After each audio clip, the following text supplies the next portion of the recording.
Planskите regioni godinava za razvoj troše državni 5,2 milioni evra.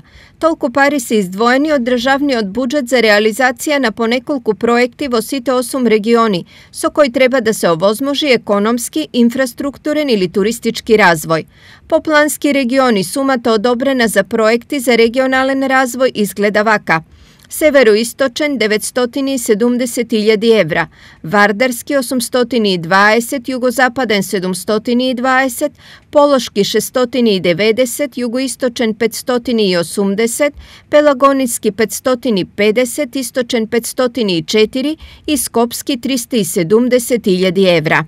Во источниот регион, со средства од Бирото за рамномерен развој, е започната реконструкцијата на културниот дом во Виница, уредување на Црнодолските водопади во Пекчево и изградба на паркинг платформата во Штип. Средствата се поделени врз база на доставени проекти кои се одобрени од советите на градоначалници. При тоа, предност е дадена на помалите понеразвиени региони, за сметка на поголемите и поразвиените. Информираат од Бирото за рамномерен развој. Дополнително од посебни програми од Министерството за локална самоуправа се трансферираат и други средства за општините.